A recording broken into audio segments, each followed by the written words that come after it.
إذا إخواننا الأكارم نذكر وننهي الدرس إن شاء الله أن الفقرة الأخيرة من هذا الحديث: واعلموا أنه لن ينجو أحد منكم بعمله. لن ينجو من ماذا؟ من جهنم. فإذا نجا من جهنم وين مصيره؟ بالآخرة يا جنة يا نار، ما هيك؟ يا جنة يا نار، ما تدخل الجنة. بماذا؟ إذا دخل بفضل الله. وهل سيدخل الجنة أناس كثر بالآلاف وبالملايين حتى من غير سجدة؟ بدون سجدة. ملايين حيدخلوا الجنة بدون سجدة. حيحصل ولا ما حيحصل؟ ملايين من الأطفال ماتوا يموتون كلهم من أهل الجنة بفضل الله، وحدا منهم سجد لله سجدة واحدة. أطفال يموتوا من الأطفال من عهد آدم إلى قيام الساعة ملايين كلهم من أهل الجنة. هذا بفضل الله ولا بشو؟ بفضل الله. ما سجدوا، ما صوموا، ما ركعوا. إذا بفضل الله وليس بفضل الله؟ بفضل الله. بعض الناس أسلموا بس لا سجد ولا سبح، بس أسلم طب ومات دخل الجنة بفضل الله. إذا ما عمل شيء نجا من جهنم ودخل الجنة خالدا فيها مخلدا بكلمة واحدة: لا إله إلا الله محمد رسول الله. هذه الكلمة بس قلتها بلحظة، ما تعبت ما تعبت ولا عمل شيء، تعطيك كل هيدا لولا فضل الله. هذا إذا بفضل الله وليس بفضل الله. ثم إن عملت الكثير فاحمد الله على أنك عملت. كما قال سيدتي رابعة العدوية: اشكر الله واشكر الله أن جعلك شاكرا. بس شرحت قبل اليوم هالكلمة. يا حبيبي اشكر الله وشكر الله وبكثرة الطاعات ثم اشكره على أن جعلك شاكرا. شو معناتها؟ معناتها شكر المتواصل إلى الموت. هذا معناه. يعني كل ما تشكر الله ارجع اشكره مرة ثالثة رابعة خمسة ستة سنة.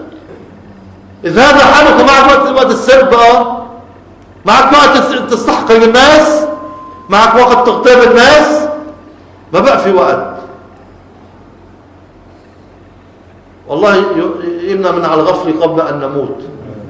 يا رب، قال صلى الله عليه وسلم: ما مات أحد إلا ندم. ما مات أحد إلا ندم. إن كان محسنا أنه ما ازداد إحسانا، وإن كان مسيئا أنه ما ترك إساءته، وكما قال عليه الصلاة والسلام. المحسن بده يندم بيقول: كيفيني أعمل؟ لا ما عملت. أنا سبحت الله مليار مرة، كيفيني وصلنا المليارين بحياتي؟ لا ما عملتهم. يا حبيبي يلي ما عندك شغل هلا ومتضايق وعلى المصاري وهلا جايك وقت للعباده، قوم اشتغل بالعباده. قوم اشتغل بالعباده، نعمتان مغبون فيهما كثير من الناس: الصحة والفراغ. يلي عندك صحة وعندك فراغ ومتضايق ليش ما عندك شغل، قوم اشتغل بطاعة الله. جايك وقت وفرصة، قم ناجي الله في الليل يعوضك عن الدنيا وما فيها.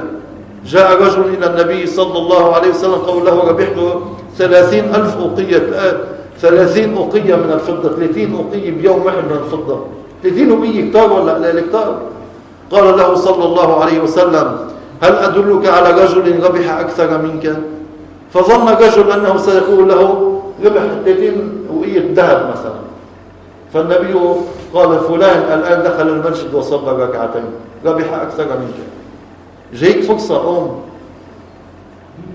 الله يرزق من يشاء بغير حساب. قال سيدنا الجيلاني قدس سره العزيز: لا تشغل قلبك بما قسم لك، فإن رزقك أعجل في طلبك من طلبك. بس يجي الوقت الرزق بده يجيك بده سبب، الله بيهيئ لك السبب. بدل ما تقعد حيران كل الوقت وحزين وحتنفلش وحيجيك الجلطة من قلة المال أو من قلة بك جاي الدجال. إذا بينا طيبين لزمن الدجال، يا غني ويا فقير كله يطلع بعض. الدجال سيمنع عنا ولا ما يمنع عنا؟ الدجال مستدرج، ستكون له سلطة ولا ما حتكون له سلطة؟ يمنع الطعام عن المسلمين ولا ما بده يمنع الطعام؟ يمنع الطعام عن المسلمين. المسلمون تصيبهم مجاعة في زمن الدجال. معكم خبر؟ ماذا قال صلى الله عليه وسلم؟ قال: يكون غذاؤكم في ذلك الوقت بتسبيح الله وذكره. قوم سبح الخالق.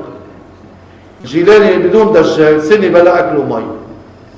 في عيش الإنسان عادة هيك. من الذي أغناه؟ الله. حتى قالوا بيقول يا صمد 40 مرة بالنهار، بس 40، يا صمد يا صمد يا صمد. إذا كان جائع يذهب عنه الجوع، إن كان عطشان يذهب عنه العطش. صدق صلى الله عليه وسلم. حتى إذا بنا طيبين زمن الدجال سيحصل ذلك. بذكر الله نستغني عن الطعام والشراب ونعطى القوة. جيتك فرصة أو مشتغل، الله يبارك فيك بطاعة الله.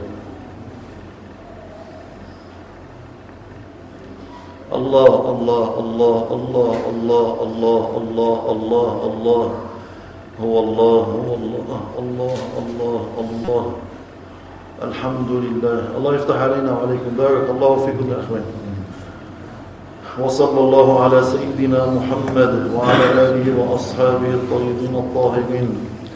لا إله إلا الله لا إله إلا الله لا إله إلا الله محمد رسول الله. اللهم صل على سيدنا محمد وعلى آله وصحبه وسلم. اللهم صل على سيدنا محمد وعلى آله وصحبه وسلم. اللهم صل على سيدنا محمد وعلى آله وصحبه وسلم. اللهم أوصل مثل ثواب ما حصل في هذه الجلسة بعد القبول منك بفضلك ومنك إلى سيدنا محمد صلى الله عليه وسلم، وإلى سيدنا محي الدين عبد القادر الجيلاني رضي الله عنه، وإلى كل إمام انتسبنا إلى طريقته، وإلى مشايخنا، وإلى سيدنا قطب غوث هذا الزمان رضي الله عنه، وإلى أهل دولته، ونخص منهم قطب بلاد الشام وقطب طرابلس الفيحاء، وإلى سائر الأولياء والصالحين رضي الله عنهم أجمعين، وأمدنا الله بأمدادهم آمين. وإلى والدينا وأمواتنا وإلى سائر أموات المسلمين. وصلى الله على سيدنا محمد وعلى آله وصحبه وسلم، والحمد لله رب العالمين. بارك الله فيكم.